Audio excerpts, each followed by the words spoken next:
दोस्तों ज़रा एक पल के लिए कल्पना कीजिए कि एक विशाल जहाज रूस के बंदरगाह से चलता है। उसमें भरा होता है 98,000 टन कच्चा तेल यानी क्रूड ऑयल। और उसका लक्ष्य होता है हजारों मील दूर भारत के किसी बंदरगाह पर पहुंचना, ताकि हमारे देश की गाड़ियां चलती रहें, हमारे कारखाने धड़कते रहें, हमारे लोगों के घरों के चूल्हे जलते रहें। लेकिन जैसे ही वो जहाज़ इंग्लिश चैनल पार करने लगता है, अचानक से ब्रिटेन की नौसेना उसे रोक लेती है। यूके के मरीन कमांडो उस जहाज़ पर चढ़ जाते हैं, उसे कब्जा कर लेते हैं और उस पर मौजूद भारतीय कप्तान को, जिनका नाम अजय पंत बताया जा रहा है, उन्हें हिरासत में ले लिया जाता है। और सुनिए, सबसे चौंकाने वाली बात यह है कि उस कप्तान पर जो आरोप लगाए जा रहे हैं उनमें 10 साल तक की जेल की सज़ा हो सकती है। अब आप सोचिए ज़रा कि एक भारतीय नागरिक, एक भारतीय कप्तान जो अपना काम कर रहा था, जो अपनी ड्यूटी निभा रहा था, जिसे न तेल की राजनीति से लेना देना था, न अंतर्राष्ट्रीय प्रतिबंधों से, उसे दूर इंग्लैंड में पकड़ लिया जाता है। और हमारी सरकार चुप है, हमारा विदेश मंत्रालय खामोश है, हमारा पेट्रोलियम मंत्रालय कुछ नहीं बोल रहा है। अब सवाल ये है कि ये हुआ कैसे, ये पूरी कहानी आखिर शुरू कहाँ से होती है। तो दोस्तों, इसे समझने के लिए आपको थोड़ा पीछे ले चलते हैं। साल 2019 में जब अमेरिका ने रूस के कच्चे तेल पर प्रतिबंध लगाए और अपने तमाम सहयोगी देशों को फरमान जारी कर दिया कि कोई भी रूस से तेल नहीं खरीदेगा। अब अमेरिका के सहयोगी देश तो उसकी बात मान लेते हैं, लेकिन भारत क्या करता है? भारत अपने हितों को सबसे ऊपर रखते हुए रूस से तेल खरीदना जारी रखता है, क्योंकि रूस सस्ता तेल दे रहा था और हमारे देश की अर्थव्यवस्था को सस्ते तेल की सख्त ज़रूरत थी। अब यहाँ तक तो ठीक था, सरकार ने सही फैसला लिया, लेकिन फिर शुरू होता है असली खेल।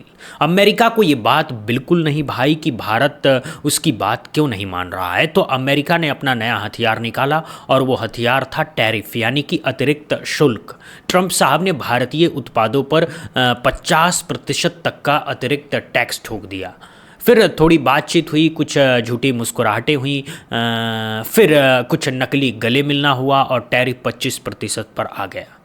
अब कहा जा रहा है कि 18% पर लाने की बात चल रही है, यानी एक तरफ हमारे प्रधानमंत्री वहां ट्रंप के सामने मुस्कुराकर हाथ मिला रहे हैं, उन्हें अपना दोस्त बता रहे हैं, और दूसरी तरफ ट्रंप साहब हमारी अर्थव्यवस्था पर एक के बाद एक चोट कर रहे हैं। और इसी पूरे खेल का सबसे ताज़ा हिस्सा है ये जहाज़ की कहानी।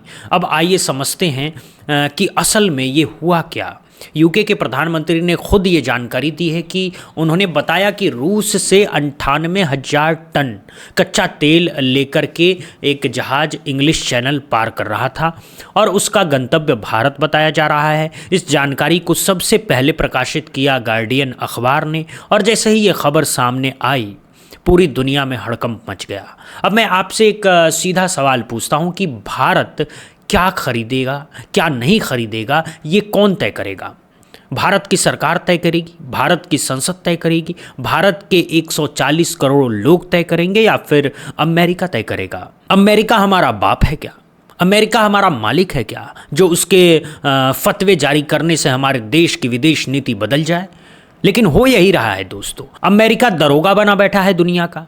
अमेरिका कह रहा है कि फलां देश से तेल मत खरीदो, फलां देश से खरीदो, रूस से कोई व्यापार मत करो, ईरान से कोई व्यापार मत करो, वेनेजुएला से कोई व्यापार मत करो। और सबसे मज़ेदार बात क्या है? सबसे मज़ेदार बात यह है कि खुद अमेरिका रूस से प्राकृतिक गैस खरीदता है। खुद अमेरिका अपने हितों के लिए जब चाहे, जिससे चाहे व्यापार करता है, लेकिन जब बारी आती है दूसरों की तो वो दादागिरी पर उतर आता है। और चीन का तो छोड़ ही दीजिए, चीन भी रूस से जमकर के तेल खरीदता है, रूस के साथ अरबों डॉलर का व्यापार करता है। लेकिन क्या मजाल है कि अमेरिका चीन के खिलाफ एक शब्द भी बोल दे।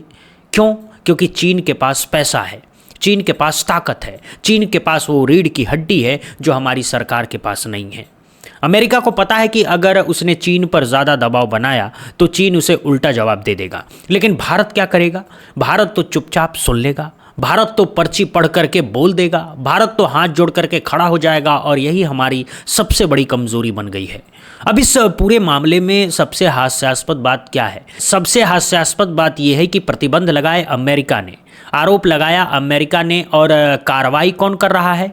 यूके ब्रिटेन, वो ब्रिटेन जिसकी खुद की अर्थव्यवस्था डगमगा रही है, वो ब्रिटेन जो ब्रेक्जिट के बाद से अपनी पहचान तलाश रहा है, वो ब्रिटेन जिसकी जनता महंगाई से त्रस्त है, वो ब्रिटेन हमारे जहाज को रोक रहा है, हमारे कप्तान को गिरफ्तार कर रहा है। क्या ब्रिटेन अमेरिका का चपरासी बन गया है? क्या ब्रिटेन के पास अब अपना कोई स्वतंत्र निर्णय लेने की क्षमता नहीं है बची है? क्या डोनाल्ड ट्रंप के एक इशारे पर ब्रिटेन की पूरी सरकार नाचने लगती है? क्योंकि जो रवैया दिख रहा है उससे तो यही लगता है कि ब्रिटेन ने अपनी संप्रभुता अमेरिका के पास गिरवी रख दी है। अब बात करते हैं उस भारतीय कप्तान की जिन्हें हिरासत में लिया गया। अजय पंत साहब ने ब्रिटेन की एक मजिस्ट्रेट अदालत में अपनी सफाई पेश की है। उन्होंने कहा है कि वो सिर्फ एक कर्मचारी हैं, वो सिर्फ अपने मालिक के आदेशों का पालन कर रहे थे, उन्हें जहाज़ चलाने की जिम्मेदारी दी गई थी और जहाँ तक उन्हें पहुँचाने को कहा गया था वो वहाँ तक पहुंचा रहे थे। इसके अलावा उन्हें कोई जानकारी नहीं है। उन्होंने ये भी स्पष्ट नहीं किया कि वो जहाज़ असल में भारत आ रहा था या किसी और देश जा रहा था। ये बहुत महत्वपूर्ण बात है क्योंकि अभी तक भारत सरकार ने भी आधिकारिक रूप से ये स्वीकार नहीं किया है कि वो जहाज़ भारत आ रहा था।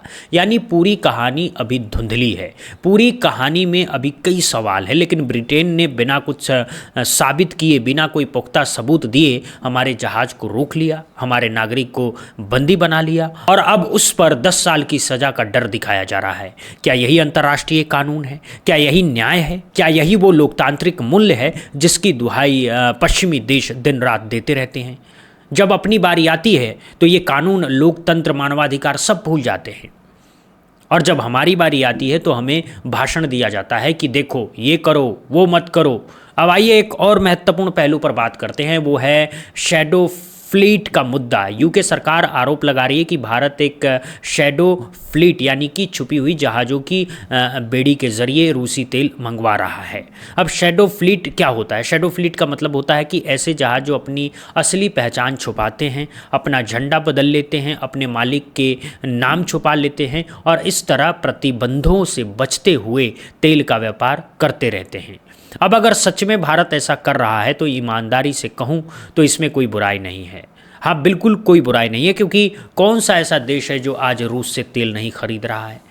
यूरोप के देश छुप छुप कर खरीदते हैं, अमेरिका खुद रूस से प्राकृतिक गैस खरीद रहा है, चीन खुलकर खरीद रहा है, तुर्की खरीद रहा है, जापान भी हद तक खरीद ही रहा है। तो फिर अकेले भारत पर इतना हंगामा क्यों? भारत पर इतनी सख्ती क्यों? भारत को ही क्यों निशाना बनाया जा रहा है? इसका जवाब बहुत साफ है, क्योंकि बाकी देशों के पास या तो आर्थिक ताकत है, या सैन्य ताकत है, या कूटनीतिक चालाकी है, और हमारे पास इन तीनों के नाम सिर्फ खोखले नारे हैं। हमारे पास सिर्फ 56 इंच के सीने का दावा है, हमारे पास सिर्फ विश्व गुरु बनने की पूरी कल्पना है, हमारे पास सिर्फ ट्रंप साहब के सामने बैठ करके महामहिम बोलने की कला है। असली काम कुछ नहीं हो रहा है।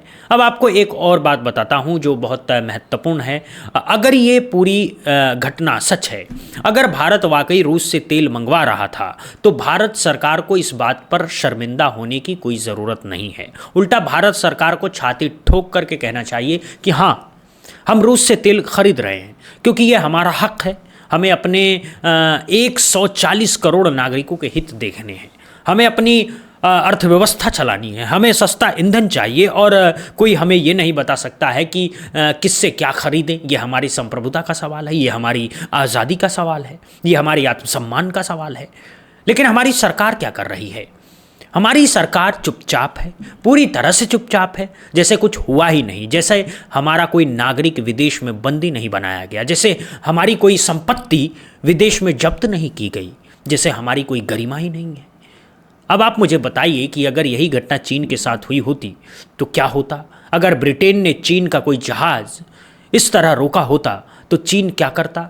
चीन सबसे पहले अपने राजदूत को बुलाता, ब्रिटिश राजदूत को तलब करता, उसे कड़ी फटकार लगाता, फिर ब्रिटेन के खिलाफ आर्थिक कदम उठाता, ब्रिटेन के उत्पादों पर अतिरिक्त शुल्क लगाता, ब्रिटिश कंपनियों के लिए चीन का बाजार बंद कर देता और 24 घंटे के अंदर ब्रिटेन घुटनों पर आ जाता और माफ़ी मांग करके वो जहाज छोड़ देता। ये है असली कूटनीति, ये है असली ताकत। लेकिन हमारे पास क्या है? हमारे पास है मन की बात, हमारे पास है फ़ोटो खिंचवाने वाले दौरे, हमारे पास हैं पर्ची से पढ़े जाने वाले भाषण, और इससे ज़्यादा कुछ भी नहीं है हमारे पास। और अब बात करते हैं इस पूरी कहानी के असली पीड़ित की, और वो हैं हमारे कप्तान अजय पंत और उनके साथी क्रू मेंबर्स। ज़रा सोचिए कि उनकी हालत क्या हो रही होगी। एक अनजान देश में हिरासत में लिए जा चुके हैं वो। उन पर ऐसे आरोप हैं जिनसे उनका कोई सीधा लेना देना ही नहीं है। उनके परिवार, उनकी पत्नियां, उनके बच्चे, उनके बूढ़े माँ बाप घर बैठे ये सोच रहे होंगे कि उनके अपनों का क्या होगा, क्या वो वापस आ पाएगा या नहीं। और हमारी सरकार क्या कर रही है? हमारी सरकार न उससे मिलने जा रही है, न उसके परिवार वालों से बात कर रही है, न कोई आधिकारिक बयान जारी कर रही है। और ये पहली बार नहीं हो रहा है। याद कीजिए कतर का मामला, जहां हमारे 8 पूर्व नौसैनिक को मौत की सज़ा सुनाई गई थी। कितने महीने लग गए उन्हें वापस लाने में। और याद कीजिए वो भारतीय नाविक जो ईरान के पास हूती हमलों में मारे गए, और जिनका नाम लेकर के अब हमारे प्रधानमंत्री ट्रंप के सामने पर्ची से पढ़ रहे थे। यानी हमारे नागरिक विदेशों में मरते रहते हैं, पिटते रहते हैं, बंदी बनाए जाते रहते हैं, और हमारी सरकार सिर्फ बयानबाजी करती रहती है। अब कुछ बातें आपको और बता दूं जो इस पूरे मामले में बहुत महत्वपूर्ण है। पहली बात, रूस से तेल खरीदने में भारत का कोई अंतर्राष्ट्रीय कानून नहीं टूटता, क्योंकि संयुक्त राष्ट्र ने ऐसा कोई प्रतिबंध नहीं लगाया है। ये जो प्रतिबंध है ये अमेरिका ने एक तरफा लगाए हैं, और अमेरिका के एक तरफा प्रतिबंध मानना दुनिया के किसी भी देश की मजबूरी नहीं है। दूसरी बात, अंतर्राष्ट्रीय जल क्षेत्र में किसी देश का जहाज रोकना अंतर्राष्ट्रीय समुद्री कानून का खुला उल्लंघन है। ये एक तरह की समुद्री डकैती है जिसे ब्रिटेन ने अंजाम दिया है, और अगर ये डकैती किसी पश्चिमी देश के जहाज के साथ हुई होती तो आज पूरी दुनिया का मीडिया चीख चीख कर कह रहा होता कि इसकी निंदा कर रहा होता, लेकिन क्योंकि ये भारत का जहाज है तो सब चुप हैं। तीसरी बात यह है कि ब्रिटेन के पास इस बात का कोई सबूत नहीं है कि वो जहाज भारत ही आ रहा था। बस अनुमान के आधार पर एक पूरे जहाज को रोक लिया गया, चालक दल को बंदी बना लिया गया, और भारत का नाम बदनाम किया जा रहा है। ये कैसा न्याय है?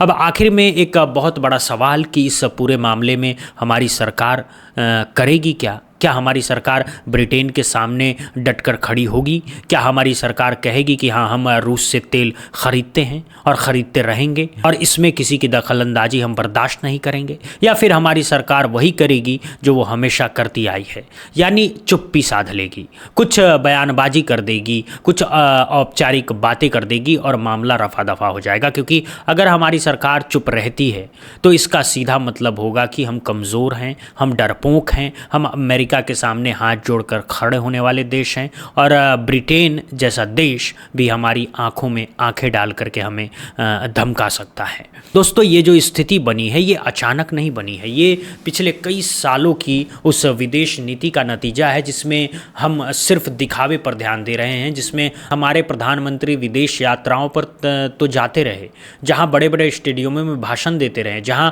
प्रवासी भारतीयों के सामने अपनी छवि चमकाते रहे, लेकिन असली कूटनीति की मेज पर हम लगातार पिछड़ते चले गए।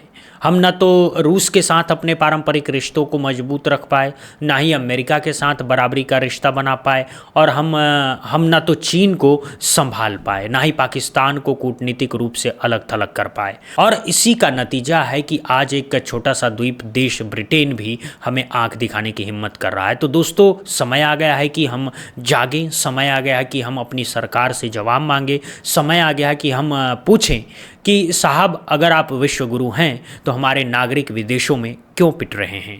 अगर हम महाशक्ति बन गए हैं तो हमारे जहाज क्यों जब्त हो रहे हैं? अगर हम 5वीं सबसे बड़ी अर्थव्यवस्था हैं तो हमारी आवाज़ क्यों नहीं सुनी जा रही? और अगर इन सवालों के जवाब आपको देशद्रोह लगे तो समझिए कि देश की सच्ची सेवा यही है कि सही सवाल पूछे जाएं। अंत में मैं आपसे यही कहूँगा कि एक देश तब महान होता है जब उसके नागरिक चाहे दुनिया के किसी भी कोने में हों, उन्हें ये भरोसा हो कि उनका देश उनके पीछे खड़ा है, उनकी हिफाजत के लिए तैयार है। और जब ये भरोसा टूटता है तो समझिए कि देश की नींव कमज़ोर हो रही है। हमें ये नींव कमज़ोर नहीं होने देनी है, हमें अपनी सरकार पर दबाव बनाना है, हमें मांग करनी है कि अजय पंत को सुरक्षित वापस लाया जाए, हमारा जहाज छुड़वाया जाए, और ब्रिटेन को साफ संदेश दिया जाए कि भारत अब वो भारत नहीं है जिसे कोई भी आंख दिखा करके निकल जाए।